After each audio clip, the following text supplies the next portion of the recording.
اور اپنے خیال باطل پر یہ بھی کہتے ہیں کہ وہ محض موسی ہے اور مخصوص کھیت ہے جن کا استعمال ہر شخص کو جائز نہیں، ان کو کوئی نہیں کھا سکتا سوائے ان کے جن کو ہم چاہیے۔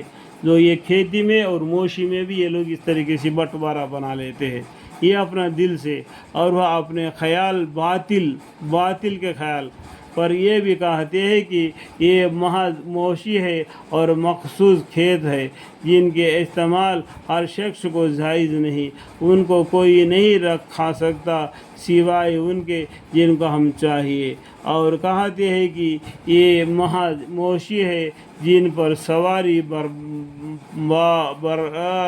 برداری حرام کر دیے گئے ہیں۔ کوئی جانور اللہ کے راستے میں چھوڑ دیتے ہیں وہ لوگ، اس سے کوئی سواری نہیں کرنا، جیسا کہ سانڈ ہوتا ہے نا پرانے زمانے میں، دیکھو گاؤں میں پھرتے رہتا ہے، وہ ان کے معبودوں کے نام پہ چھوڑ دیا جاتا ہے، اور سال میں ایک مرتبہ جو ان کا میلہ بن جاتا ہے اس میں اس کو ذبح کر دیتے ہیں، ٹھیک ہے۔ اور مخصوص مویشی میں جن پر یہ لوگ اللہ کا نام نہیں لیتے، یہ سب باتیں محض اللہ پر افطرا باندھنے کے طور پر کہتے ہیں۔ ابھی اللہ تعالیٰ ان کو ان کے افطرا کے سزا دے دیتا ہے، جس طریقے سے وہ لوگ حرکت کرتے ہیں اس حرکت کا سزا ان کو دنیا میں بھی کچھ دے دیتا ہے، آخرت میں ہائی۔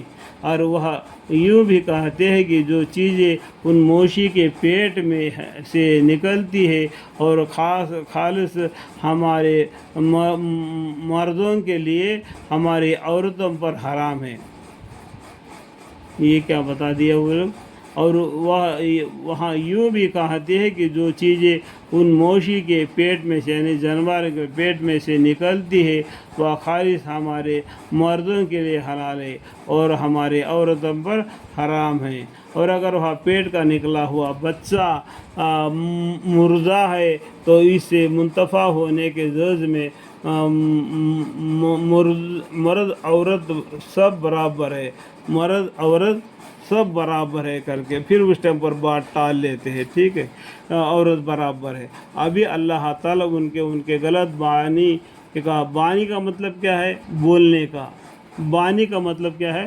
یہ الفاظ تم کو ملے گی پنجاب میں، بانی، ٹھیک ہے۔ بانی کا مطلب کیا ہے؟ اپنی زبان سے کہی ہوئی بات، ٹھیک ہے، کہ بھی اللہ تعالیٰ ان کو ان کے غلط بانی کا سزا دے دیتا ہے۔ بلا شبہ بڑا حکمت والا ہے، اللہ تعالیٰ بڑے حکمت والے ہیں۔